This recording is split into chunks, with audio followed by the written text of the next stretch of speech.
¿Cómo están? Espero que muy bien. Vamos a empezar con nuestro curso de lenguajes formales y autómatas. Y bueno, como su nombre lo dice de la presentación, vamos a ver conceptos preliminares. Vamos a partir de, vamos a dar una motivación muy general y luego vamos a discutir eh, con cierto nivel de precisión los lenguajes, gramáticas y autómatas, que son el núcleo de lo que es nuestro curso. Y al final pues tendrán que hacer una serie de ejercicios como en cada sesión semanal tendrán que hacer. Bueno, como ya dije, hay tres temas principales en este curso, son los lenguajes, las gramáticas y los autómatas. En el transcurso, ¿verdad? Vamos a explorar muchos resultados sobre esos conceptos y la relación que hay entre ellos. Pero bueno, primero debemos comprender el significado de los términos. Bueno, todos estamos familiarizados con la noción de lenguajes naturales, como el español, el inglés y el francés. Pues nuestra lengua madre, el español, pues la manejamos muy bien desde hace muchos años y probablemente también sepan inglés o francés. Pero aún así la mayoría de nosotros probablemente nos resulte difícil decir exactamente qué significa la palabra lenguaje. Si van a un diccionario, pues palabras más, palabras menos, les va a decir que es un sistema adecuado para la expresión de ciertas ideas, hechos o conceptos, y que esos incluyen un conjunto de símbolos y reglas para su manipulación, lo que conocemos usualmente como alfabeto, sintaxis y semántica, ¿no? ¿Qué símbolos voy a usar para construir las palabras de mi lenguaje? ¿Cómo puedo esas palabras mezclarlas? ¿Y qué significado puedo obtener de él? En este curso solo llegamos hasta sintaxis. En su curso de fundamentos de lenguajes de programación, pues justamente van a tratar sobre la parte de semántica. Pero bueno, eh, eso pues nos da una idea intuitiva de lo que es un lenguaje, pero pues no es suficiente como definición para el estudio de los lenguajes formales. Es decir, no tiene un rigor matemático que nos permita decir exactamente qué es un lenguaje y qué podemos decir sobre eso, esa definición formal del lenguaje. Por lo tanto, pues necesitamos eso, una definición precisa del término. Entonces, bueno, empezamos con la base. La base va a ser nuestro alfabeto, ¿verdad? En nuestro caso, pues no va a ser más que, lo vamos a denotar sigma, y no va a ser más que un conjunto que tiene dos características, debe ser primero finito y segundo no vacío. Y eso le vamos a llamar un alfabeto. Bueno, a partir de estos símbolos que pertenecen al alfabeto, podemos construir cadenas, que no son más que secuencias finitas de los símbolos del alfabeto. Vamos, dando un ejemplo concreto, si el alfabeto sigma es igual al conjunto con los símbolos A y B, noten que es finito y que no es vacío, entonces tenemos que esta es una cadena o palabra del alfabeto. ¿Por qué? Pues por su definición, ¿verdad? Dijimos que era una secuencia finita de símbolos del alfabeto. Entonces, efectivamente, tengo A,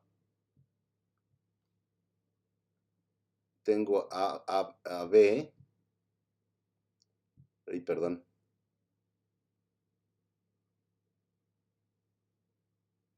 Luego vuelvo a tener A y luego a B.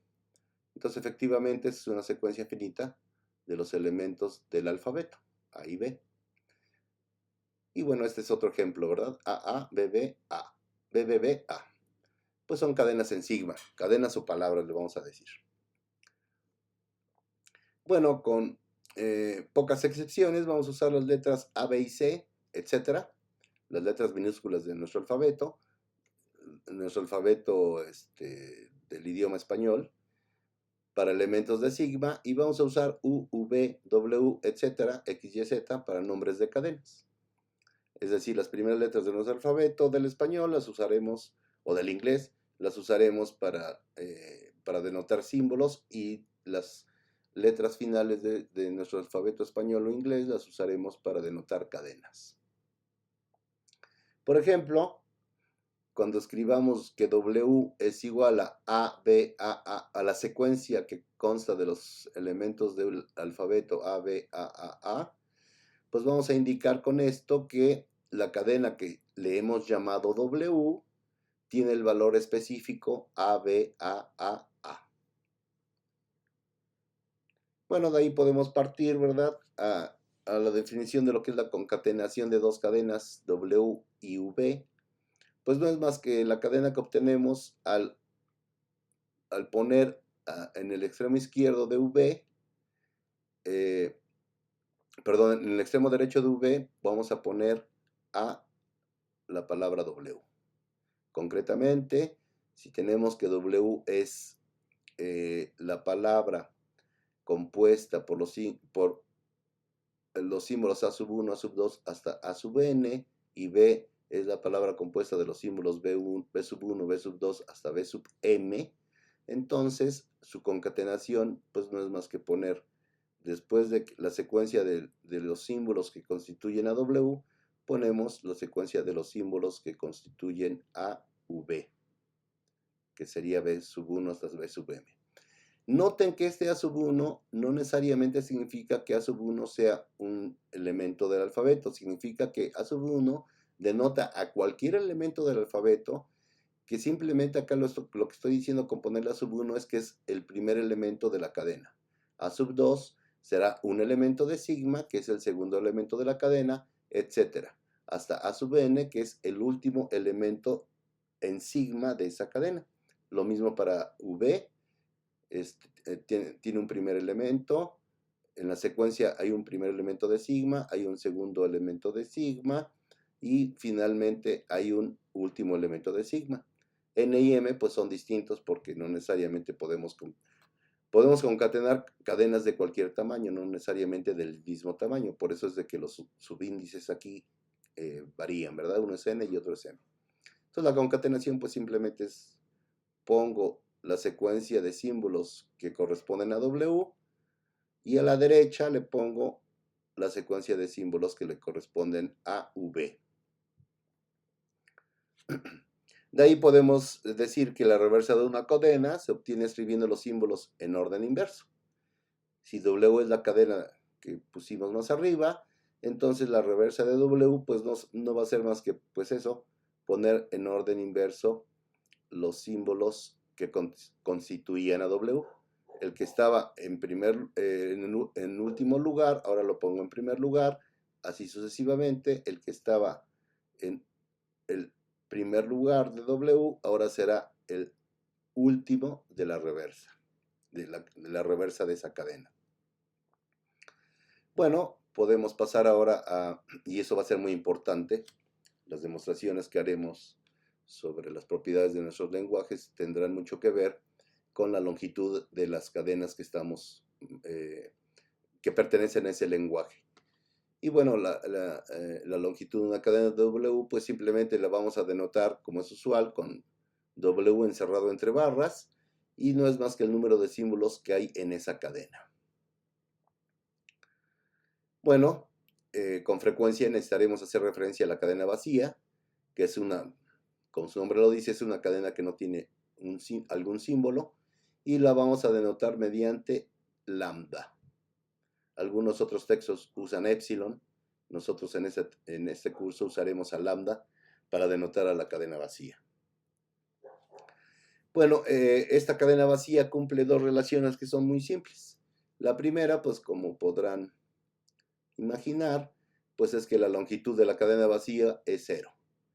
La otra propiedad es que no importa si concateno la cadena vacía con una palabra W o una cadena W o concateno la palabra o cadena W con lambda a la derecha, pues no pasa nada. Eso nos da la misma cadena W porque pues, la cadena W no tiene símbolos. Entonces no tiene por qué alterar a nuestra cadena W. Y bueno, pues obviamente esto es válido para cualquier W. Ok, cualquier cadena de símbolos consecutivos de W o en W es una subcadena de W. Así, si tenemos que W lo puedo separar en dos secuencias de símbolos, no importa si la de la izquierda o la derecha sean vacías, sean la cadena vacía, pues entonces voy a decir que las subcadenas V y U, a la primera, a V le llamo prefijo, y a la segunda le llamo sufijo de W. Cada vez que podamos partir una cadena W en dos partes, la parte izquierda se llamará o le llamaremos prefijo, y a la parte derecha le llamaremos sufijo.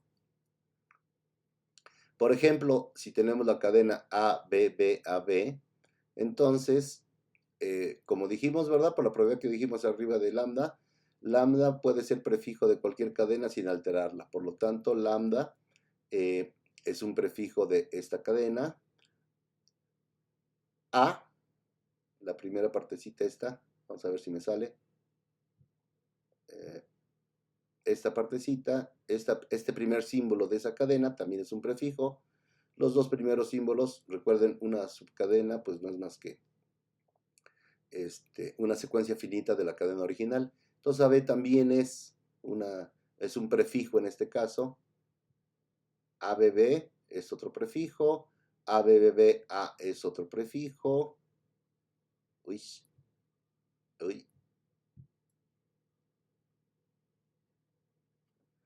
Y finalmente ABBAB es otro prefijo. Entonces noten que tanto la cadena vacía, lambda, como la cadena misma, ABBAB, son prefijos de esta cadena. Algunos sufijos de W, ¿cuáles serían? Pues bueno, obviamente lambda por la misma propiedad, pero también sería B, también sería AB, también sería BAB, también sería, bueno, si vamos a decir todas, también sería BBAB y también sería ABBAB, la misma cadena. Entonces, noten que la misma cadena a su vez es prefijo y sufijo de una cadena, por la propiedad que decíamos de que podemos concatenar lambda a la izquierda o a la derecha de cualquier cadena W y me vuelve a dar W. Ok. Bueno, acá vamos a empezar a ver algunas cosas interesantes. Las propiedades simples de las cadenas, como su longitud, son muy intuitivas y probablemente necesiten poca elaboración. Vamos a ver una propiedad. Si U y B son cadenas, entonces la longitud de su concatenación no debe de ser otra cosa más que la suma de las longitudes individuales. En símbolos, tengo una cadena, ¿verdad? Y la puedo partir en dos, pues entonces su longitud va a ser igual a la suma de su prefijo más la suma de su sufijo. ¿Ok? Esto nos vamos a acordar de esto. Esa es la primera ecuación a la cual vamos a estar haciendo referencia. La longitud de una cadena no es más que la longitud de la concatenación de dos cadenas, no es más que la longitud de la suma de la longitud de las cadenas que estamos concatenando. Bueno, esta relación pues podríamos decir que es obvia, ¿no? Pues, nos podemos imaginar muy bien. Partamos, si tenemos por ejemplo, una cadena con 8 símbolos, pues si lo parto en un prefijo con un símbolo y otro prefijo y un sufijo con 7 símbolos, pues la suma no va a variar, va a ser 1 más 7, va a ser 8. Si tomo como prefijo 2 símbolos y como sufijo 6 símbolos, pues de nuevo su suma va a ser 2 más 6, va a ser 8, en fin, etc. Si le pongo concateno, es la concatenación de la cadena vacía con una cadena de longitud 8, pues la longitud de la cadena vacía va a ser 0, más la longitud de la cadena W pues va a ser 8, y entonces pues, y al revés, bueno, no al revés, simétricamente, si le puse lambda a la derecha, si concatené con lambda a la derecha. Bueno, pues debemos de precisar esta relación y demostrarla. Y bueno, aunque este es un ejemplo muy simple, es la forma de hacer el trabajo siempre, o es la forma en la que siempre vamos a hacer el trabajo. Vamos a precisar un concepto y vamos a hacer demostraciones, pues, por inducción con ese concepto.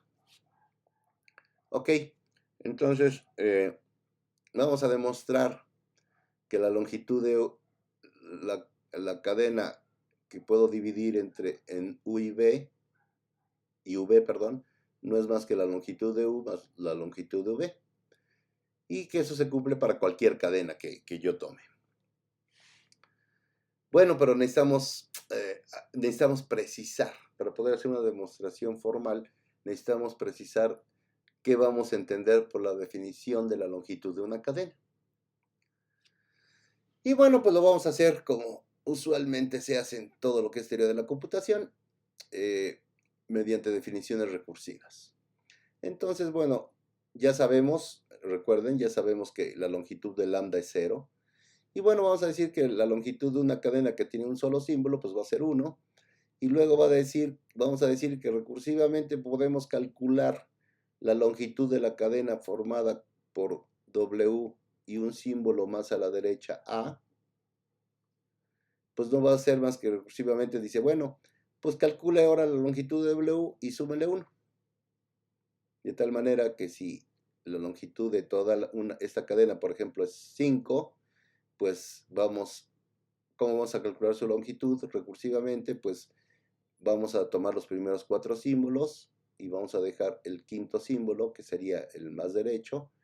Y bueno, calculamos entonces, si esta longitud era 5, pues entonces vamos a calcular la longitud de W, que debe ser 4 más 1, que nos debe dar 5. Luego recursivamente la longitud de W lo podemos partir como una cadena de longitud 3, más el símbolo más derecho, etcétera, etcétera, etcétera, etcétera. Y eso se va a cumplir para todo A en sigma y W, cualquier cadena basada en sigma. ¿Ok? Bueno, esta definición es una declaración formal de nuestra comprensión intuitiva de la longitud de una cadena.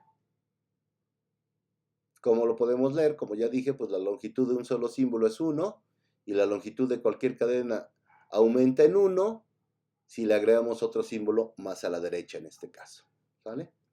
Entonces, pues esa definición intuitiva o ese concepto intuitivo que teníamos de la longitud lo hemos precisado mediante esta definición formal, recursiva. Bueno, entonces ya podemos probar que efectivamente la longitud de la concatenación de V pues no es más que la suma de las longitudes de los concatenandos de U y V. Y bueno, como la definición recursiva, pues viene una demostración mediante inducción. Bueno, entonces por definición, ¿verdad? Tenemos que V es igual a la longitud de U, la longitud de la concatenación de U con V, pues no es más que la suma de las longitudes de U con V. Bueno, eso se cumple para cualquier U de cualquier longitud y todo V de longitud 1, por la propia definición de esta relación, ¿verdad? Esa es la longitud de una cadena más 1 por el símbolo que le he agregado. Ajá, por eso decimos esto. Es la base de nuestra inducción. Se cumple la base de nuestra inducción. Es decir, si esta V no constas únicamente de un solo símbolo, pues entonces ya sabemos que por la definición que hemos dado de la longitud, pues sería la longitud de V más la longitud de un símbolo simplemente 1, pues sería más 1. Bueno, como suposición inductiva, vamos a suponer que la longitud de V es lo que queremos demostrar, ¿verdad? Que es la longitud de U más la longitud de V. Se cumple para cualquier U de cualquier longitud y todo V de longitud desde 1 hasta N.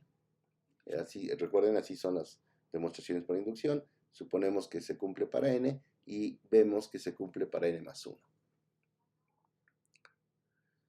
Bueno, entonces vamos a tomar cualquier V de longitud de N más 1 y lo vamos a escribir como V igual a WA. ¿Por qué? Pues porque ya tengo esto como, lo voy a agrandar, ¿verdad? Esta V, que era de longitud W, ahora lo voy a hacer que sea de longitud 1 más.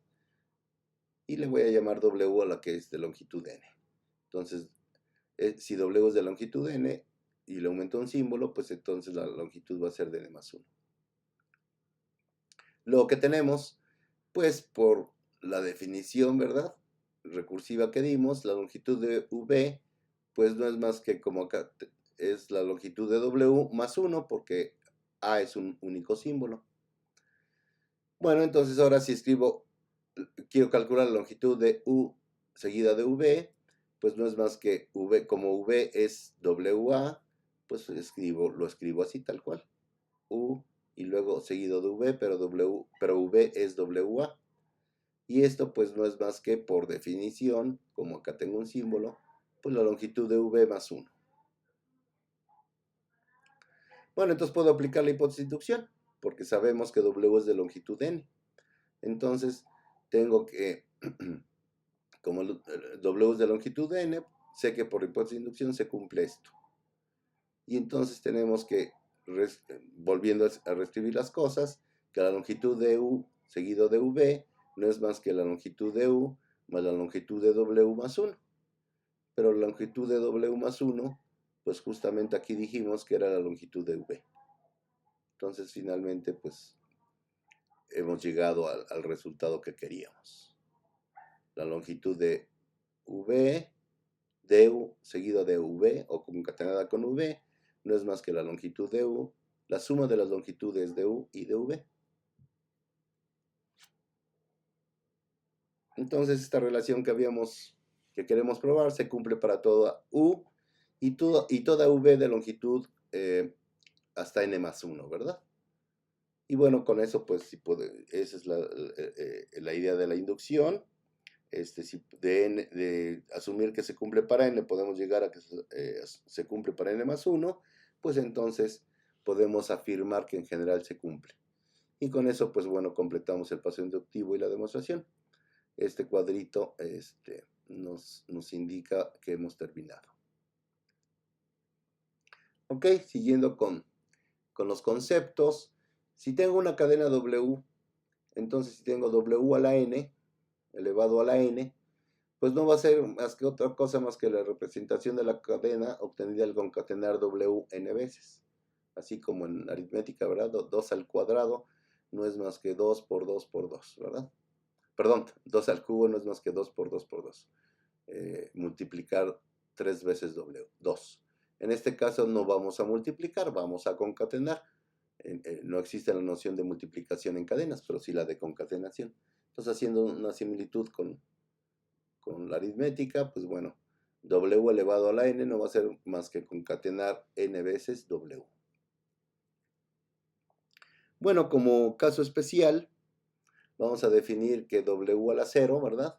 Es igual a lambda, la cadena vacía, así como a la 0 es igual a 1. El inverso, recuerden, lambda es el inverso, es el neutro multiplicativo con respecto a la concatenación, así como como el 1, cuando decimos a la 0 es igual a 1, es el neutro multiplicativo con respecto a la multiplicación.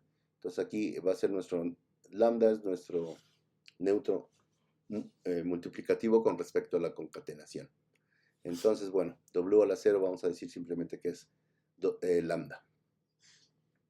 Bueno, entonces si vamos a ver quién es sigma asterisco. Bueno, si sigma es un alfabeto, vamos a decir que sigma asterisco denota el conjunto de cadenas que obtenemos al concatenar 0 o más símbolos de sigma, ¿no? Es decir, 0 más símbolos, pues la única manera que tenemos que decir eso, que podemos decir eso es de que 0 significa pues que tiene a lambda. Sigma asterisco siempre va a tener a lambda. Por eso dice concatenar 0 o más símbolos. Entonces, y bueno, lo que ya dije, el conjunto sigma asterisco siempre contiene lambda. Y bueno, si no queremos a la cadena vacía, pues la excluimos. Y cuando la excluyamos, le vamos a dar un significado especial. Bueno, perdón, una notación especial. Y va a ser sigma sub más. Entonces, sigma sub más no es más que el sigma sub asterisco menos lambda. ¿Sale? Ok. Bueno, por suposición, ¿verdad? Sigma es finito. Pero sigma asterisco y sigma sub más son siempre infinitos, ya que no hay límite en la longitud de las cadenas en estos conjuntos.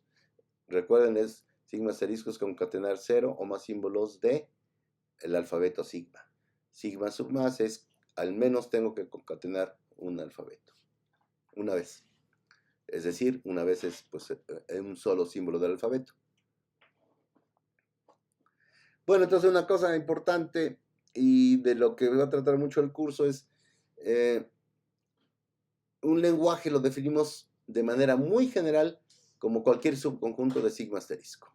Cualquier subconjunto de sigma asterisco va a ser un lenguaje. Y bueno, la pregunta sería, ¿es cualquier subconjunto de sigma asterisco es un lenguaje con las mismas características? Pues vamos a ver que no, que hay diferentes tipos de lenguajes de acuerdo a las características que vamos a ver. Pero bueno, eso lo serán en siguientes sesiones. Y bueno, una cuestión de notación también es que una cadena en un lenguaje L se llamará una oración de L. ¿Sale? Una oración de L pues no es más que cualquier cadena en el lenguaje L. Bueno, esa definición es bastante amplia y por lo que cualquier conjunto de cadenas de un alfabeto sigma puede considerarse un lenguaje. Como ya dije, pues vamos a estudiar métodos mediante los cuales se pueden definir y describir lenguajes específicos y eso nos permitirá estructurar este concepto que ahora resulta tan amplio, ¿no? Decir que un lenguaje es simplemente un subconjunto de sigma asterisco, pues es muy amplio. Veremos que tiene cierta estructura, es decir, hay diferentes tipos de lenguajes. Y bueno, vamos a ver algunos ejemplos específicos. Por ejemplo, si tienen que sigma es igual a b, entonces, ¿quién sería sigma asterisco? Pues lambda, ¿verdad? Como dijimos. Luego, todas las cadenas de longitud, esa sería una cadena de longitud 1. Las cadenas de longitud, perdón, lambda es una cadena de longitud 0. Luego serían las cadenas de longitud 1, que serían más que los símbolos A y B del propio lenguaje. Y luego vamos alternando, ¿verdad? A, AB, BA, BB, A, B, etcétera, etcétera, etcétera. Entonces, pues este lenguaje sigma asterisco es infinito, ¿verdad?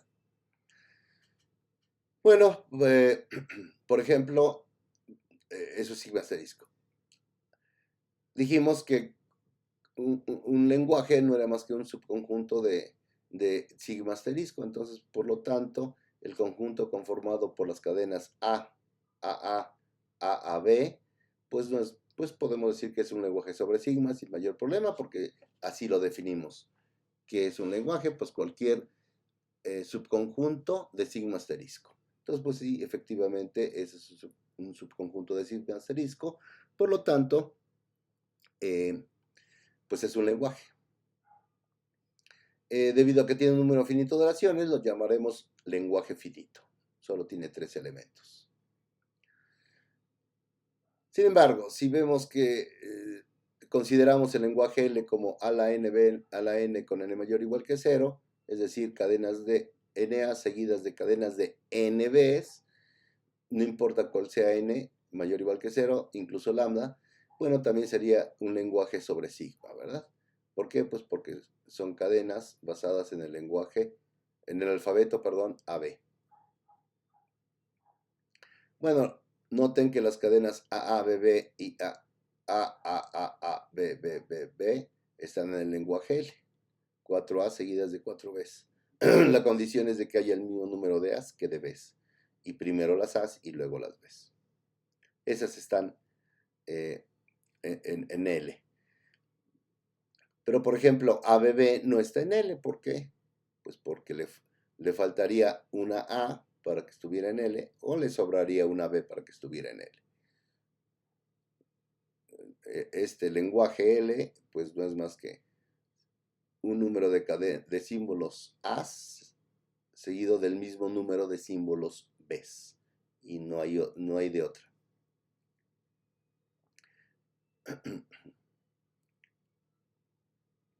Bueno, este lenguaje sí es infinito, ¿verdad? Porque como n es mayor o igual que 0, pues puede ser cualquiera. Entonces, pueden ser cadenas de cualquier longitud, siempre y cuando haya el mismo número de A seguido del mismo número de Bs. Y bueno, este lenguaje por lo tanto es infinito y como veremos la mayoría de los lenguajes interesantes son infinitos. Bueno, ¿qué operaciones podemos hacer sobre los lenguajes? Pues como son conjuntos, entonces pues resulta muy inmediato definir la unión, la intersección y la diferencia de dos conjuntos, ¿verdad? Como es usual, son conjuntos, entonces unir conjuntos, intersectarlos y hacer la diferencia, pues ya sabemos cómo hacerlo. Bueno, acá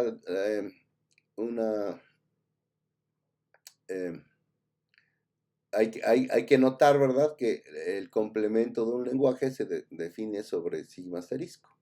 Como un lenguaje, cualquier lenguaje no es más que un subconjunto de sigma asterisco, entonces su complemento, pues tenemos que definirlo sobre sigma asterisco. De tal manera que el complemento de L, ¿verdad?, no es más que a sigma asterisco le quito los elementos que tiene L.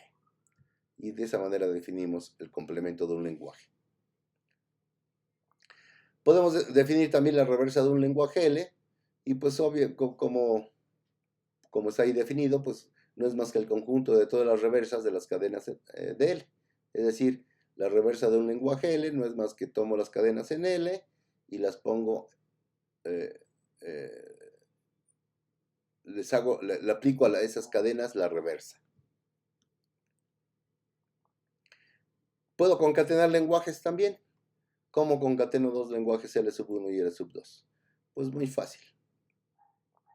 La concatenación de L sub 1 con L sub 2, pues no es más que poner la concatenación de las cadenas X y Y, siempre y cuando la cadena X esté en L sub 1 y la cadena Y esté en L sub 2. Así concateno dos lenguajes. Ya que concatené dos lenguajes, pues puedo definir de igual la potencia de un lenguaje, L a la N, como L concatenado consigo mismo n veces, con dos casos especiales. L sub 0, que no va a ser más que el conjunto que contiene la cadena vacía, o a lambda, y L sub 1, que va a ser exactamente el mismo lenguaje, ¿verdad? Así como en aritmética a la 1 es igual a A, y a la 0 es igual a 1. Bueno, aquí ya acuérdense, lambda es el neutro multiplicativo, o el neutro bajo la concatenación en cadenas. Pero como son lenguajes, pues deben ser conjuntos, entonces a lambda lo meto en un conjunto. L a la 0 no es más que el conjunto que contiene el lambda, y L a la 1 es el conjunto que contiene, pues que es igual a L, perdón. De aquí podemos definir dos cosas. Una es la cerradura estrella de un lenguaje, como L asterisco, pues no es más que la unión desde I para todo I mayor o igual que 0 de L a la I. Es decir, concatenamos L a la I, ¿verdad? Entonces tendríamos L a la 0, unión con L a la 1, unión con L a la 2, etc. Y la otra que vamos a definir es la cerradura positiva, que le vamos a denotar L sub más, así como sigma asterisco y sigma sub más. Tenemos L super más, pues no es más que la unión, ¿verdad?, de todo la I. Es lo mismo, sí, muy similar, solo que aquí la I va desde 0 hasta infinito y aquí va desde 1 hasta infinito, ¿ok? Noten que L super más no contiene no va a contener la cadena vacía, al menos que L lo contenga. Como otro ejemplo, o como un ejemplo de concatenación, si tienen que L es igual a el lenguaje que habíamos visto antes, a la n, b a la n, para todo n mayor o igual que 0, entonces ¿quién sería el cuadrado? Pues sería concatenar las palabras de L con palabras de L. ¿Cómo son las palabras de L? Pues son la misma cantidad de A's seguidas de la misma cantidad, seguidas de la misma cantidad de B's. Con, de nuevo, otra palabra en L, pues tiene que cumplir la misma característica. La misma cantidad de A seguida de la misma cantidad de B's.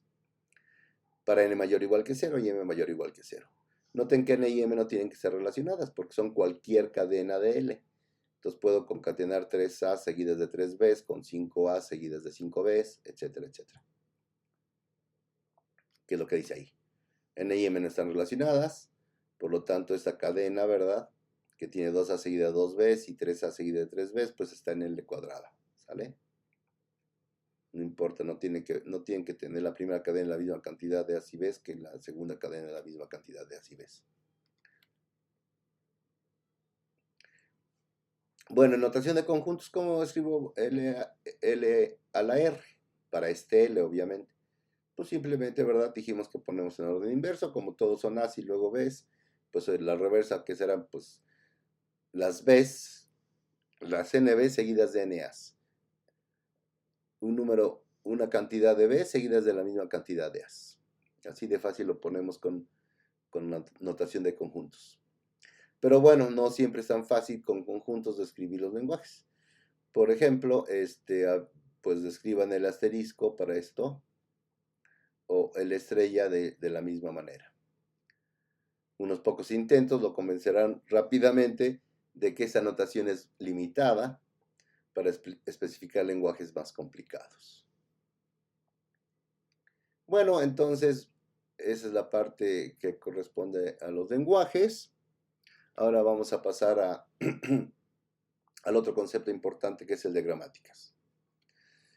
Bueno, para estudiar lenguajes matemáticamente necesitamos un mecanismo para describirlos.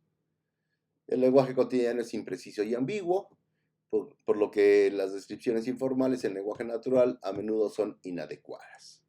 Nos sirven muchas veces para tener una intuición de qué es lo que queremos hacer, pero finalmente para hacerlo son informales y ambiguas y es mejor hacerlo de una manera matemáticamente, pues. Bueno, la notación de conjuntos que utilizamos en los ejemplos 2 y 3 es más adecuada, pero pues como ya sugerimos hace un momento, es limitada. Bueno, conforme vayamos progresando en el curso, vamos a ver diferentes mecanismos de definición de lenguajes que son útiles en diferentes circunstancias. Concretamente, en este momento, pues vamos a usar una que es común y poderosa, que es la noción de gramática. De nuevo, a manera intuitiva, una gramática para el idioma inglés nos dice si una oración en particular está bien formada o no, o español o francés, no importa. Por ejemplo, siguiendo hablando del inglés, una regla típica de la gramática inglesa es una oración puede constar de una frase nominal seguida de un predicado, lo cual vamos a denotar de la siguiente manera, o más concisamente vamos a decir que una oración no es más que una frase nominal seguida de un predicado. Con la interpretación obvia, ¿no? Bueno, por supuesto, esto no es suficiente para tratar con oraciones reales. Es muy simple esa descripción. Entonces, ¿por qué? Pues deberíamos de decir que es una frase nominal. No es suficiente con esto. Ahora tenemos que decir que es una frase nominal y que es un predicado. Bueno, podemos decir entonces, ¿verdad? Que una frase nominal no es más que un artículo seguido de un sustantivo. Y que un predicado no es más que un verbo. Es un ejemplo, o sea, eso no quiere decir que la gramática inglesa se pueda describir formalmente de esta manera. Bueno, y ahora tendríamos que además saber que es un artículo, que es un nombre y que es un verbo, ¿verdad? Entonces, bueno, tendríamos que concretamente asociar a y de con artículo, boy y dog con un sustantivo y runs and walks con un verbo. De tal manera, ¿verdad?, que podemos darnos cuenta que a boy runs y the dog walks pues están correctamente formadas de acuerdo a esta gramática, ¿verdad? ¿Por qué? Pues porque como frase nominal tenemos en el primer caso a, ¿verdad?, que era un artículo, luego boy, que era un sustantivo, y luego runs, que era un verbo. Recuerden, hasta arribita teníamos una oración, ¿verdad? Era una sentencia seguida de una frase nominal más un predicado. Una frase nominal no es más que un artículo más un sustantivo y un predicado no es más que un verbo. Entonces, pues eso es lo que tenemos aquí, ¿verdad? Aquí tenemos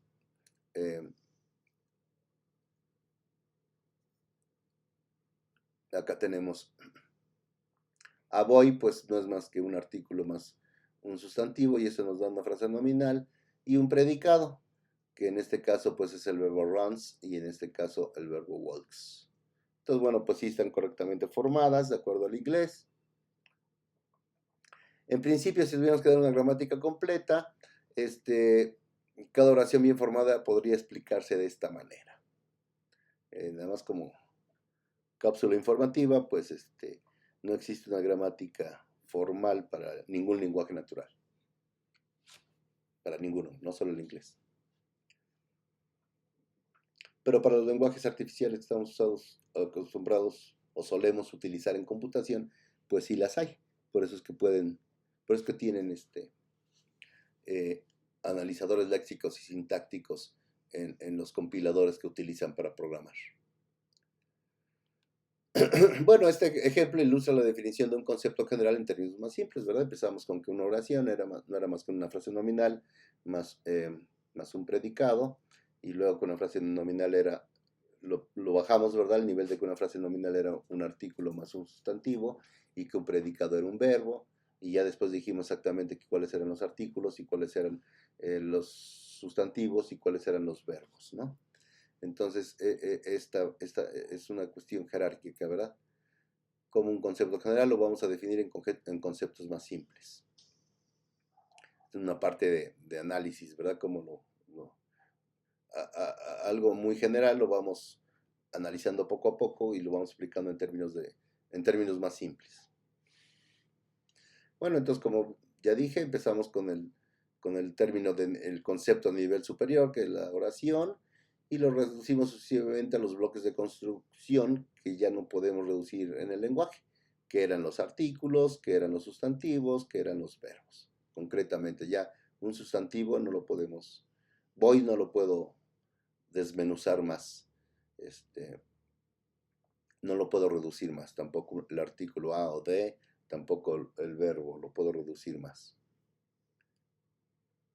Y bueno, si generalizamos estas ideas, pues vamos a llegar al concepto de gramáticas formales, que está dado por esta primera definición que vamos a ver. Bueno, una gramática G se define como un cuádruple, ¿verdad? Así se dice, un cuádruple. ¿Por qué? Pues porque consta de 4 elementos. Tiene su V. V mayúscula, pues no es más que un conjunto finito de objetos que le vamos a llamar variables. T es un conjunto finito de objetos llamados símbolos terminales. Las variables, ¿verdad? Serían las partes que podemos ir reduciendo a partes más simples. Y los símbolos terminales son los que ya son irreductibles. Ya no les puedo hacer nada. Por eso se llaman terminales. Ahí termino. Bueno, hay un elemento distinguido, ¿verdad? En la gramática que se llama S, que es una variable. Y le vamos a llamar justamente pues variable inicial, es decir, a partir de esa variable inicial debemos de generar todo un lenguaje. Y la otra parte que es muy importante pues es el conjunto P de producciones. Vamos a suponer, sin hacer más mención, que V y T primero no están vacíos y luego son disjuntos. Es decir, no me voy a confundir entre si un símbolo es una variable o si es un terminal. Y siempre hay al menos una variable y siempre hay al menos un terminal. Bueno, pues como ya dijimos, las reglas de producción son el centro, el núcleo, el corazón de una gramática y especifican cómo la gramática transforma una cadena en otra. A través de esto define un lenguaje asociado a la gramática. ¿Ah? Que pues, bueno, ahorita vamos a ver qué es eso. Bueno, vamos a asumir que todas las reglas de producción son de la forma X, flechita Y, es una regla de producción. Dice, y se lee así, X produce Y. Y bueno, X es un elemento, es una cadena, ¿verdad?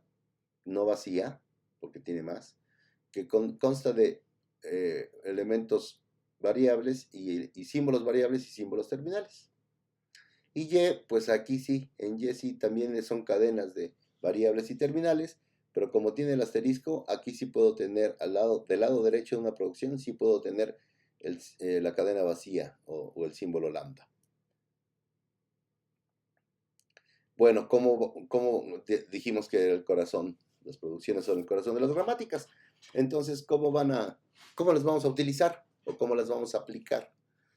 Bueno, si tienen una cadena de la forma U, X, V, entonces vamos a decir, y tienen una producción de la forma X produce Y, entonces si tiene una producción de esa, decimos que X es aplicable a esta cadena.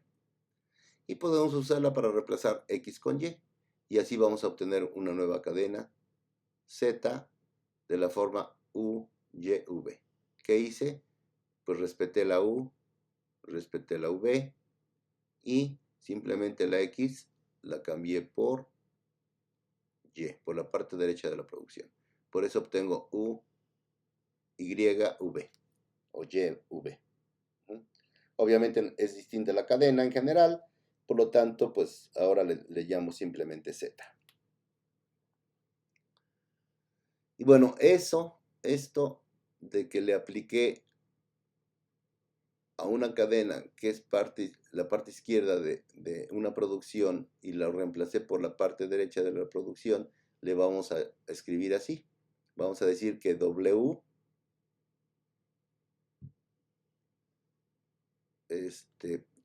derivó en Z. ¿Ok? No lo puedo agarrar, ni modo. Y bueno, ¿qué decimos? Que W, pues eso, W deriva Z, o que Z se deriva de W. Entonces, cuando vemos esta notación, quiere decir que hubo una cadena en W, que era la parte izquierda de una producción, y que al aplicar esa producción, obtuve una nueva cadena Z, como ya se mencionó acá arriba.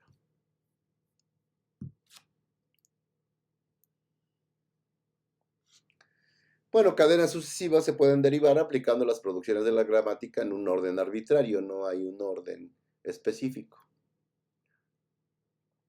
Y la otra es que una producción la podemos aplicar, la podemos utilizar siempre que sea aplicable. Y la vamos a aplicar las veces que sea necesario o que deseemos, ¿sale? Entonces, ¿qué dice esta notación? Pues que W1 derivó en W2, W2 sucesivamente derivó en WN, sub N. Entonces decimos en general que W1 deriva en W sub N y lo vamos a denotar mediante o de esta manera. Lo único que vamos a ponerle es a este símbolo de derivación, que es la flecha doble, pues le vamos a poner un asterisco encima. No puedo agarrar el asterisco solo. Ok. Pues como dice acá, el asterisco indica que se puede tomar un número no especificado de pasos, incluyendo 0, para derivar W sub n partido de W1. Si toman esto como una relación, la relación de derivación, pues entonces eso que vieron en discretas de la cerradura reflexiva y transitiva, pues eso es justamente la derivación en muchos pasos, ¿no? La derivación en 0 o más pasos. Derivo W sub n a partir de un W sub 1 en 0 o más pasos. Pues insisto, la derivación en muchos pasos, pues no es más que la cerradura reflexiva y transitiva de la relación de derivación. Bueno, al aplicar las reglas de producción en un orden diferente, una gramática determinada normalmente puede generar muchas cadenas. Dependiendo del camino por donde nos vayamos, podemos llegar a diferentes cadenas. Y bueno, el conjunto de todas esas cadenas terminales, pues no es más que el lenguaje definido o generado por la gramática, formalmente hablando. Si tengo una gramática con sus 4 elementos, entonces decimos que el lenguaje generado por G no es más que todas las cadenas que solo contienen terminales, incluido lambda, tales que que pueden ser derivadas en muchos pasos, en 0 o más pasos, ¿verdad? A partir del símbolo inicial de la gramática. Entonces, necesariamente el lenguaje generado por una gramática todas sus cadenas deben de consistir solo de símbolos terminales, incluido lambda, no hay problema. Pero para que eso sea así, deben de ser derivables a partir del símbolo inicial. Bueno, entonces, dicho lo anterior, si una cadena está en el lenguaje generado por G, entonces entonces necesariamente es porque existió una secuencia que empezó con S y que poco a poco, ¿verdad?, fue derivando a la cadena W. que consta por la definición de L de G, o del lenguaje generado por la gramática G, consta de solo terminales. Y bueno, así se dice que es una derivación de la oración W. Noten que las cadenas S, W1, W2 hasta WN, que tienen que contener tanto variables como terminales, no podrían tener solo terminales estas, desde S hasta WN. Primero S no, porque es el símbolo inicial. Y las demás tampoco, porque si solo tuvieran terminales no podrían habérsele aplicado alguna regla de producción. Entonces, bueno, a estas les vamos a llamar formas oracionales de la derivación. En algunos textos podrán encontrar formas sentenciales. Son sinónimos. ¿Sale? Entonces, todas las cadenas desde el símbolo inicial hasta una antes de haber encontrado una cadena en el lenguaje generado por la gramática, le vamos a llamar formas oracionales. Y bueno, como recordatorio, a este elemento del lenguaje generado por la gramática G le llamamos simplemente oración. Cualquier elemento de un lenguaje se le llama oración. Bueno, consideren este lenguaje. Tiene sus variables, solo tiene una variable, que a su vez es el símbolo, la variable inicial. El conjunto ese es el conjunto V, el conjunto T de terminales son los símbolos A y B. Pues ya dijimos, la única variable que es S, pues es el símbolo inicial. Y los conjuntos de producciones son estos dos. Dice que S produce A, S mayúscula, A, S mayúscula, B, donde A y B son terminales y S es variable, ¿verdad? Y la otra dice que S me produce lambda. Entonces, es una definición recursiva, ¿verdad? Entonces, como podrán ver, esto me va a formar cadenas que tienen un número igual de A y B, y ya que tenga el número que quiero, digamos quiero 5 A's y 5 B's, entonces tengo que aplicar ese 5 veces, ¿verdad? Acá lo apliqué una, podría aplicar la otra y me da 2 A's, 2 B's, lo aplico otra vez, me da 3 A's, 3 B's, etc. Y ya que llegué a 5, pues sustituyo ese por lambda y ya, ahí generé mi palabra, mi cadena con 5 A's y 5 B's. Entonces, bueno, aquí con el ejemplo de 2, ¿verdad? Noten, apliqué 2 veces S después de la primera vez, ¿verdad? Perdón, aplico una vez S, me da ASB, aplico 2 veces S y me da AASBB. Bueno, la primera regla de producción, perdón. La aplico una vez, empiezo con S. La aplico una vez, me da SB. La aplico 2 veces, pues ya tengo ASSB. Y finalmente, si es lo que quería, pues aplico que S produce lambda, entonces cambio S por lambda aquí, y pues ya me queda AABB.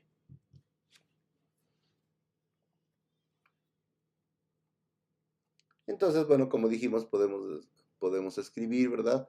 Que pude derivar la cadena AABB en 0 más pasos a partir del símbolo inicial S. En este caso fue en 3 pasos, ¿verdad? Pude llegar acá a partir de 3 derivaciones. Una, dos y 3. Y me dio una cadena con 2 A's y 2 B's. 2 A's seguidas de 2 B's. Bueno, entonces por lo tanto decimos que AABB es una oración en lenguaje generado por G. Y como ejemplo, AASBB es una fórmula oracional, como también lo es ASB y como también lo es S. Son formas oracionales. Solo la cadena que consta solo de terminales que están en el lenguaje, le llamamos una oración del lenguaje. Repito. Ok. Bueno, una cosa, vamos a entrar en más detallitos. Vamos a estar llenos de esto en el curso. O sea, una cosa es decirlo y otra cosa es demostrarlo. Entonces, bueno, como dice ahí, una gramática G define completamente al lenguaje generado por esa gramática, pero puede que no sea fácil obtener una descripción muy explícita del lenguaje a partir de la gramática. Entonces, aunque aquí la respuesta es bastante clara, ¿no? Pues vamos a conjeturar, ¿verdad?, que este lenguaje que ya habíamos visto este lenguaje que ya habíamos visto, es generado por la gramática de este ejemplo. Son las cadenas de NA seguidas de NBs para todo n mayor o igual que 0. Y bueno, pues es fácil probarlo. Si notamos que esta es una producción recursiva, ¿verdad? O una regla de producción recursiva. A veces le llamamos producción, a veces le llamamos regla, a veces lo decimos completo, regla de producción. Bueno, entonces se sugiere inmediatamente, como es recursiva, pues ya saben, una demostración por inducción. Y bueno, vamos a mostrar primero que todas las formas oracionales deben tener esta forma, ¿verdad? La iésima W en una cadena de derivaciones, pues debe de ser igual a la I, S, B a la I. Vamos a acordarnos de este 2. Es decir, esta pues, ecuación, le vamos a llamar 2. Bueno, vamos a suponer que para todas las formas oracionales WI de longitud 2i más 1, ¿por qué 2i más 1? Pues porque si tengo IAs e IBs, pues tengo dos I símbolos más 1 por el S, ¿verdad? Entonces, tienen longitud 2i más 1 o menos. ¿Por qué menos? Pues porque recuerden que empiezo con S. Las formas oracionales son todas aquellas que contienen variables y terminales y que están antes de que ya derive una cadena del lenguaje, que está solo constituida por terminales. Pero la primera es S y S no va a tener 2i más 1 símbolos, porque S simplemente es S. De hecho es la única, el inicio es el único que no cumple WI, es igual a la I, SB a la I. Ajá. Y bueno, si queremos obtener otra forma oracional, es decir, que no es una oración, solo podemos aplicar la producción de nuevo S a SB. ¿Y eso qué nos da? Pues bueno, si cambio a la I, SB a la I uso esta producción y cambio S por su parte derecha a SB, pues entonces tendré a la I más 1, SB a la I más 1. Por lo tanto, toda forma oracional de longitud 2i más 3 también tiene la forma de 2, ¿verdad? Es decir, ya usé mi paso inductivo. Y bueno, como 2 es obviamente cierto para I igual a 1, ¿verdad? Cuando es igual a 1, pues que tengo una A y una B, pues porque eso evidentemente es cierto, pues porque esa es justamente la producción esta, ¿verdad? Aquí I vale 1, tengo solo una A y una palabra que empieza con una A y termina con una B y la S, ¿verdad?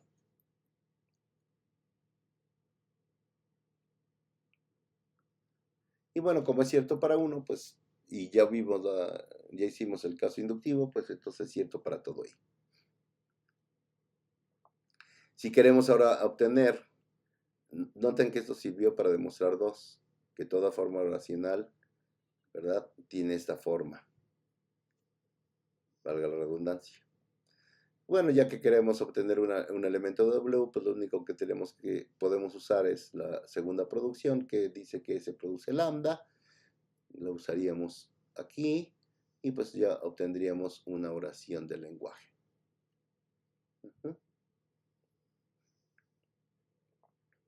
Entonces, bueno, efectivamente G solo puede derivar cadenas de la forma a la n, b a la n.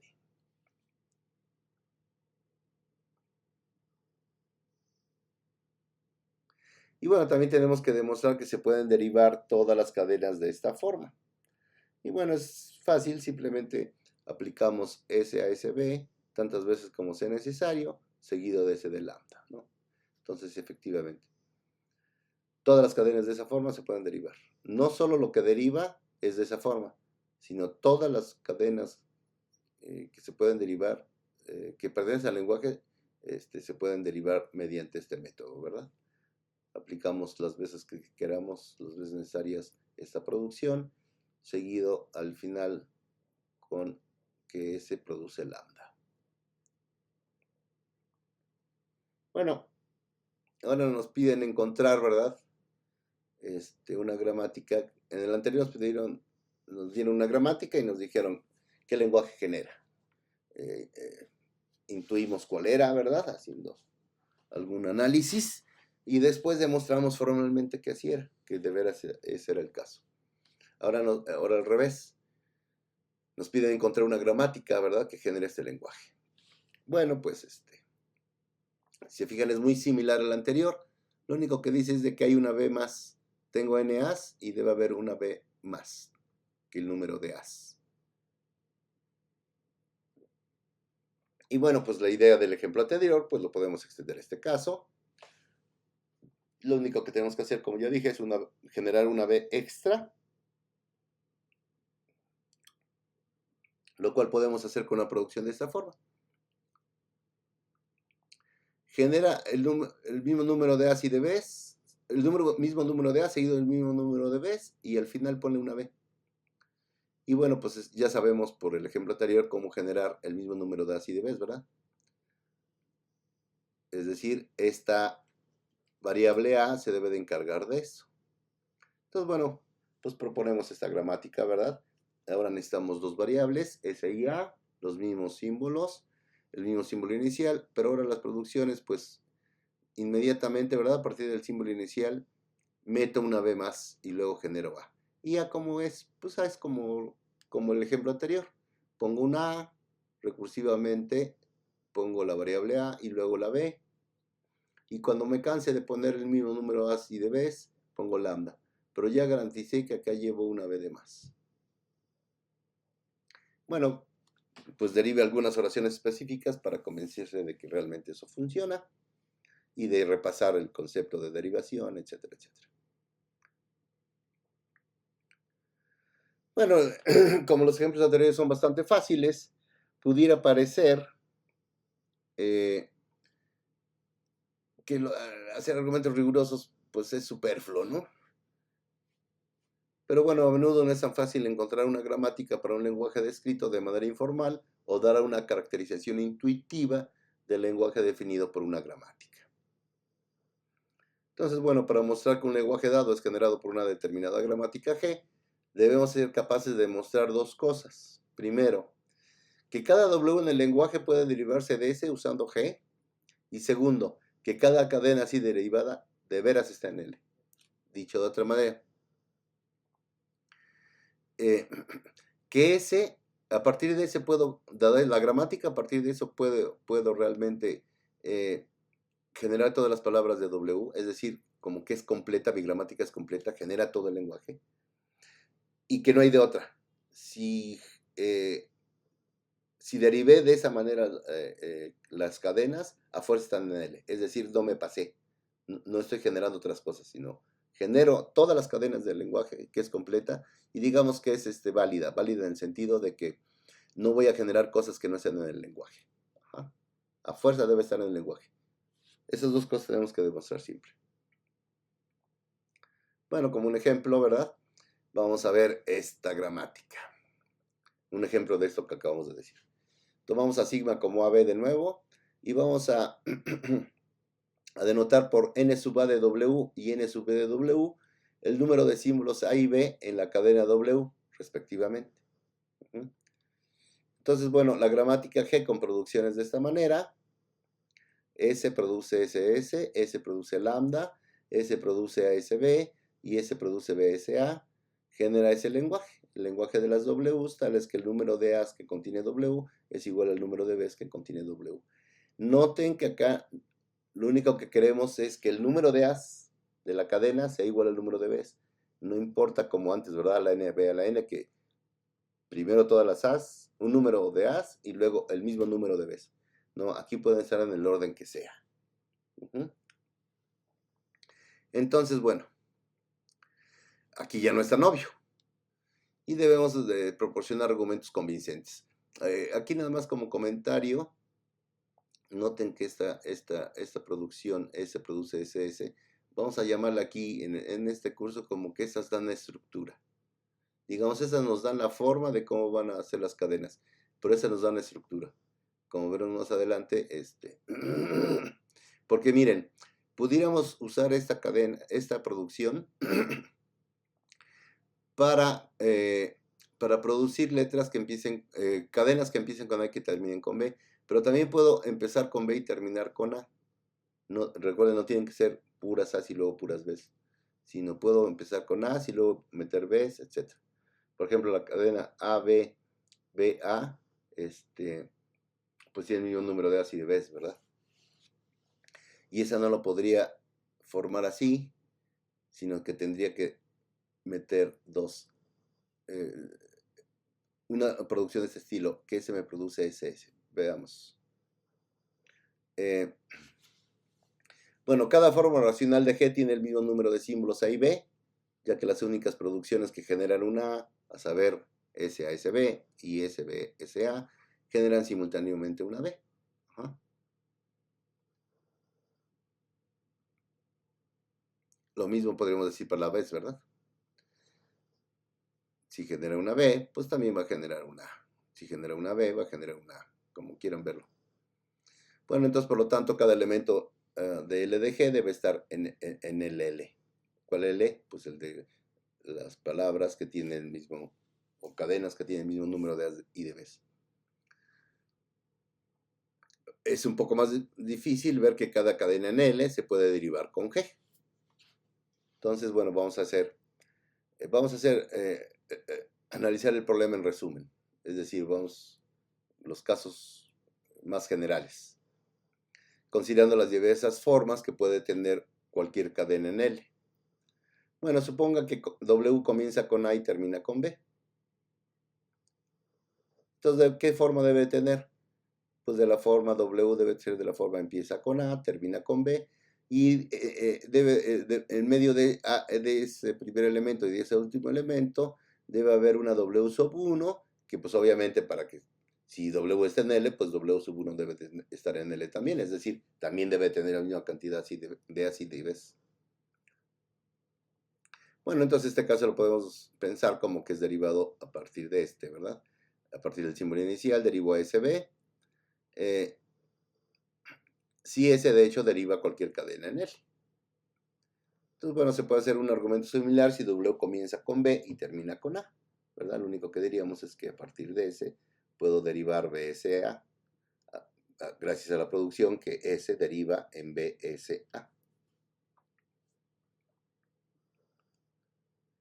Bueno, pero eso no nos ocupamos de todos los casos, ¿verdad? Ya que una cadena en L puede comenzar y terminar con el mismo símbolo, no necesariamente empieza con A y termina con B. Entonces, ¿qué vamos a hacer? Por ejemplo, esta cadena, ¿verdad? Empieza con A y termina con A.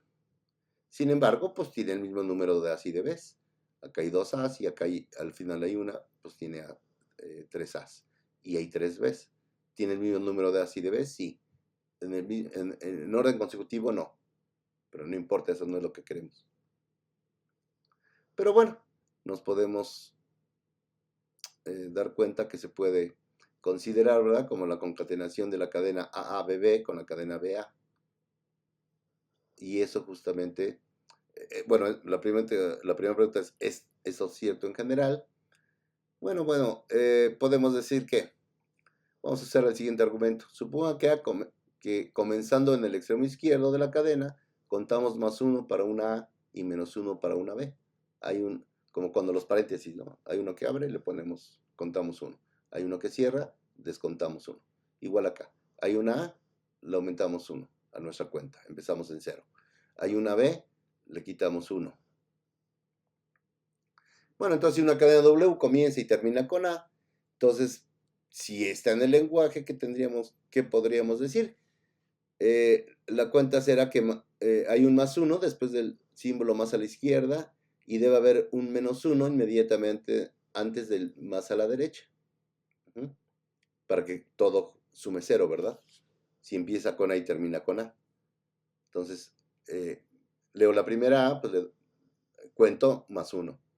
Antes de la última A, para que esté en el lenguaje, debería de valer menos 1. Para que cuando lea la última A, pues le sumo 1 y me quedo con 0. Entonces, pues debe pasar por 0 en algún lugar en el medio de la cadena, ¿verdad? Por ejemplo, aquí, ¿verdad? Efectivamente, empezamos a contar, vale 1. Entonces, para que este esté en la cadena, antes de este debe haber un menos 1. Pero para que haya un -1, antes debió haber un 0. Es que apareció una B y antes debía haber un 0. Si no, no podríamos aquí estar en -1. Antes de leer esto, no, de ver el último A, tiene que valer -1. Entonces eso quiere decir que hubo una B de más, perdón. Y eso quiere decir que en el medio de la cadena o en algún lugar previo, pues la cuenta fue 0, como en este caso, ¿verdad? Veo una A, 1. Veo otra A, 2. Veo una B, -1, es 1. Veo otra B, -1, me da 0. Veo otra B, pues me tiene que dar -1. Y la última A, pues ya me da el 0.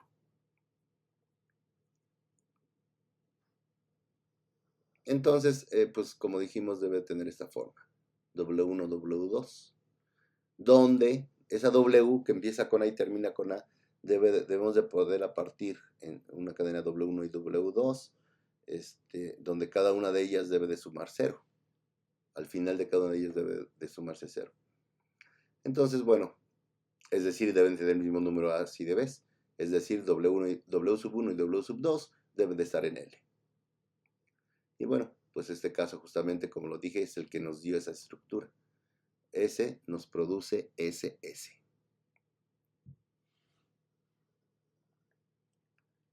Bueno, entonces ya que vimos este argumento de manera intuitiva, pues vamos a proceder con más rigor. Vamos a usar inducción.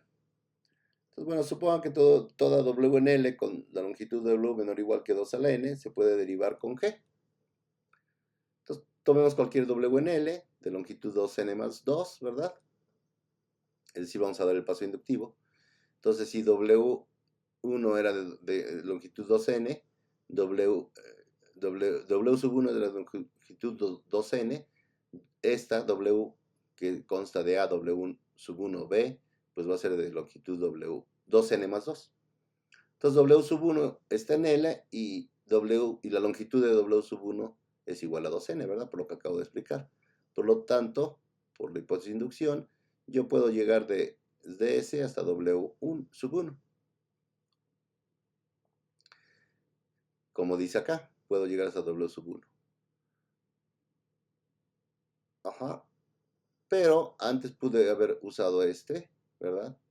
S, ASB, y como S puedo llegar a W sub 1, pues tengo A, W sub 1B, pues que es la W que tengo. Podemos hacer un argumento similar, suponiendo que empieza con B. Igualito. Mutando mutandis. Bueno, si W no tiene esta forma, es decir, si comienza y termina con el mismo símbolo, entonces el argumento de Conté nos dice que debe tener la forma W igual a W1, W sub 1, W sub 2, con tanto W sub 1 como W sub 2 en L. Y las dos deben de ser de longitud menor o igual a 2N.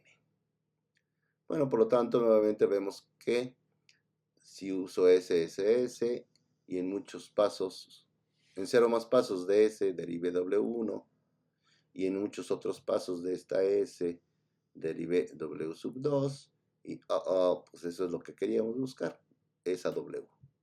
Es posible derivar esa W usando esas producciones de la gramática. Bueno, como la hipótesis inductiva satisface claramente para el n igual a 1, se cumple el caso base y la afirmación es verdadera para todo n, con lo cual completamos pues nuestra demostración. Bueno, vamos a hablar del concepto de equivalencia entre gramáticas. Y bueno, normalmente un lenguaje dado tiene muchas gramáticas que lo generan. Y aunque esas gramáticas son diferentes, son equivalentes en cierto sentido. ¿En cuál sentido? Pues como podrán imaginar, son equivalentes en el sentido que ambas generan el mismo lenguaje. El lenguaje generado. Si dos gramáticas son equivalentes, entonces esas dos, o decimos que dos gramáticas son equivalentes, si esas dos gramáticas generan exactamente el mismo lenguaje. No siempre es fácil ver si dos gramáticas son equivalentes. Y bueno, como ejemplo, y esto va a ser un ejercicio, considere la gramática G1, ¿verdad? Dada por el conjunto AS, de variables AS, el conjunto de terminales AB, como símbolo, como variable inicial tenemos S, y con un P sub 1 de producciones, ¿verdad? Conjunto de producciones, dadas por estas dos producciones. Perdón. S produce A, el terminal A, la variable A y el terminal B, o lambda, y A produce A, la variable A y el terminal B, y lambda. Como podrán imaginar, pues esto lo único que nos hace es, la primera lo único que nos hace es poner una cadena que empieza con A y termina con B, y luego hace referencia a la producción A, que lo que hace es recursivamente meter la misma cantidad de A's y de B's, ¿verdad? Entonces, pues como podrán imaginar. Ok, primero antes de, bueno, lo digo, como podrán imaginar, pues va a generar el mismo lenguaje de hace rato, a la n, b a la n. El lenguaje que se generaba con S produce A, S, B, y S produce lambda. Nada más que aquí, pues bueno, lo hicimos con más vuelta, ¿no? No lo hicimos tan directo. Entonces, bueno, pero bueno, este ejemplo que nos iba también con una manera de notación abreviada, ¿verdad? Varias reglas de producción con los mismos lados izquierdos se escriben en la misma línea, con los lados derechos alternativos separados por lambda. Ajá. Es lo que dice es de que S produce A minúscula, A mayúscula, B, o lambda, y lo mismo que A produce A minúscula, A mayúscula, B minúscula o lambda. Eso se refiere con lados derechos alternativos. Por supuesto, por ejemplo, la primera, ¿verdad? Pues representa dos producciones, que se produce esto y que se produce lambda. Entonces simplemente digámoslo de alguna manera, factorizamos y decimos que ¿qué tienen en común? A S, ¿verdad? De la parte izquierda, y la parte derecha cambia, pues no importa, lo ponemos como alternativas. Para eso es la barrita, la barra vertical. Bueno, esa gramática es equivalente a la gramática G del ejemplo 4. Y bueno, la equivalencia es fácil de probar mostrando que, pues, efectivamente el lenguaje generado por G1 es igual a la n de la n. Y insisto, ese es un ejercicio de tarea. Ok, bueno, pues ya vimos el concepto de lenguaje, ya vimos el concepto de gramática. Nos falta ver el concepto de autómatas. Este no va a ser tan formal como los otros, va a ser, digámoslo así, platicadito, muy intuitivo, pero la siguiente sesión vamos a empezar a ver directamente qué son los autómatas. Ok, bueno, en general decimos que es un modelo abstracto de una computadora digital y incluye algunas características esenciales. Tiene un mecanismo de lectura de entrada, se asumirá que la entrada es una cadena sobre un alfabeto dado, escrita en un archivo de entrada, que el autómata puede leer pero no cambiar. El archivo de entrada se divide en celdas, cada una de las cuales puede contener un símbolo, solo un símbolo. Y el mecanismo de entrada puede leer el archivo de entrada de izquierda a derecha, un símbolo a la vez.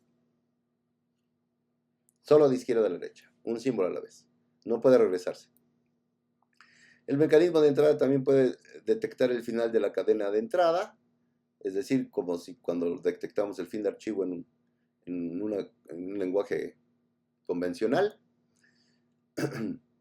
Y bueno, vamos a suponer que el autómata puede producir una salida de alguna manera, no sabemos cuál. Puede tener un dispositivo de almacenamiento temporal que consta de un número ilimitado de celdas, cada una de las cuales puede contener un solo símbolo de un alfabeto, no necesariamente el mismo que el alfabeto de entrada. Puede leer y cambiar el contenido de las celdas de almacenamiento y tiene una unidad de control que puede estar en cualquiera de un número finito de estados internos. Eso es importante. Máquinas de estados también se les llama por eso a los autómatas. Y que puede cambiar de estado de alguna manera definida. Bueno, vamos a una figurita que nos muestra esquemáticamente a un autómata en general. Como vimos, ¿verdad? Tiene un archivo de entrada. La unidad de control puede leer, ¿verdad? Podemos traer del archivo de entrada, podemos ir leyendo una celda a la vez. Esos cuadritos denotan celdas. La unidad de control pues consta de un conjunto de estados, ¿verdad? Que de acuerdo a lo que lea y a lo que esté en el almacenamiento, recuerden, en el almacenamiento puedo leer y escribir del almacenamiento. Y eventualmente, pues, cuando detecte el fin de archivo o el último símbolo de lectura, pues voy a dar una salida. Esa salida puede ser diferentes cosas, como veremos con precisión y profundidad posteriormente. Bueno, vamos a suponer que opera en un marco de tiempo discreto, hace una cosa, la siguiente hace otra cosa, la siguiente hace otra cosa. Y en cualquier momento dado, la unidad de control se encuentra en algún estado interno y el mecanismo de entrada está escaneando un símbolo particular en el archivo de entrada. Estoy en un estado, leo un símbolo de entrada y a partir de ese estado y de ese símbolo de entrada puedo determinar cuál es el siguiente paso que voy a dar. Y eso lo va a determinar la función de transición o dicho de otra manera, la función de transición nos debe de dar cuál es el siguiente estado del autómata. Lo que ya dije, esa función de transición proporciona el siguiente estado en términos del estado actual, el símbolo de entrada actual y la información que se encuentra actualmente en el almacenamiento temporal. Y bueno, durante la transición de un intervalo de tiempo al siguiente se puede producir una salida o cambiar la información del almacenamiento temporal. El término configuración se utilizará para referirse a un estado particular de la unidad de control, del archivo de entrada y del almacenamiento temporal. Es decir, una configuración tiene que ver con todos esos ingredientes. ¿Cuál es el estado de la unidad de control? ¿Qué símbolo estamos leyendo? ¿Y qué símbolo tengo en el almacenamiento temporal? Eso es una configuración. Y a partir de eso debemos de poder cambiar de estado a otra configuración. Entonces, la transición del autómata de una configuración a la siguiente, a eso le vamos a llamar movimiento. Voy de una configuración, recuerden, configuraciones en qué estado estoy, qué estoy leyendo y qué hay en el almacenamiento. Para pasar a la siguiente configuración, a ese paso le vamos a llamar movimiento, que está determinado por la función de transición. Bueno, este modelo general cubre todos los autómatas que vamos a discutir en este curso. Un control de estado finito será común a todos los casos específicos, pero las diferencias surgirán de la forma en que puedan producir la salida y la naturaleza del almacenamiento temporal. Eso dadas esas diferencias, vamos a tener diferentes tipos de autómatas. Y dicho sea de paso, también los autómatas van a reconocer lenguajes, eso se los anticipo. Y las gramáticas van a generar lenguajes. Entonces, ante cada gramática que genera lenguajes, vamos a encontrar que hay un autómata que los reconoce, un tipo de autómata que reconoce, porque también vamos a ver que hay diferentes tipos de gramáticas. Como dice ahí, la naturaleza del almacenamiento temporal gobierna el poder de diferentes tipos de autómatas. Bueno, vamos a verlo también a profundidad. De acuerdo a, vamos a distinguir entre si el autómata es determinista o no determinista. En algunos casos va a importar o su poder de cálculo, digamos, o de reconocimiento, va a depender de si es determinista o no. En algunos otros casos no dependerá. Concretamente en el caso de los autómatas finitos, no importa si sean deterministas o no deterministas. En el caso de los autómatas de pila, sí va a ser importante, tienen diferente poder de reconocimiento. Los no deterministas tienen más poder de reconocimiento que los deterministas. En el caso de máquinas de Turing, igual tienen, como en los autómatas finitos, tienen, que sea determinista o no, no le da más poder a las máquinas de Turing. Pero bueno, todo eso lo veremos con detenimiento. Bueno, ¿qué es un autómata determinista? Pues no es más que aquel en que cada movimiento está determinado de forma única por la configuración actual. Es decir, de un estado, dada una configuración, voy a la siguiente, a la siguiente, a la siguiente. Si conocemos el estado interno, la entrada y el contenido del almacenamiento temporal, pues vamos a predecir exactamente el comportamiento futuro del autómata. Por otro lado, en un autómata no determinista, pues no sucede eso. En cada punto, un autómata no determinista puede tener varios movimientos posibles, por lo que solo podemos predecir un conjunto de acciones posibles, no una sola. Entonces, eso pueden verlo. Si el determinista lo pueden ver como una como una lista, ¿no? De este voy a este, de este voy a este, de este voy a este. Y el no determinista lo pueden ver como un arbolito. De este punto puedo ir a este y a este. A este conjunto de posibles lugares puedo llegar o de estados o de acciones posibles. Bueno, como ya dije, pues analizar los deterministas y no deterministas, pues va a ser una parte muy importante en lo que vamos a hacer en el curso. Y bueno, nada más de nuevo, como conceptos, un autómata cuya respuesta de salida se limita a un simple sí o no, acepto o no acepto, a ese se le llama, pues eso, aceptador. Y presentado con una cadena de entrada, un aceptador acepta la cadena o la rechaza. Así de fácil, eso lo veremos ya en la siguiente clase, creo. Y un autómata más general, capaz de producir cadenas de símbolos como salida, se llama transductor. Un autómata que genera cadenas, pues se llama transductor. ¿Por qué transductor? Porque traduce, ¿verdad?, ciertos símbolos de entrada en ciertos símbolos de salida. Bueno, llegamos al final de la exposición. Bueno, aquí tienen 10 ejercicios que tendrán que resolver. En la siguiente sesión, haremos una sesión el primer día de clase, para que puedan, donde nos vamos a poner de acuerdo en cómo vamos a trabajar en general en el curso. Pero bueno, por eso, por ahora, pues aquí está el material. Obviamente lo van a tener en mi página a su disposición, tanto la presentación como el video. Y bueno, en el primer día de clase, el lunes 4 de enero, pues vamos a ponernos de acuerdo en cómo vamos a trabajar. Y bueno, por esta ocasión yo termino aquí. Pásenla muy bien. Nos vemos en las sesiones en línea. Y ya saben, cuídense mucho, manténganse en casa. Pásenla muy bien. Gracias por su atención.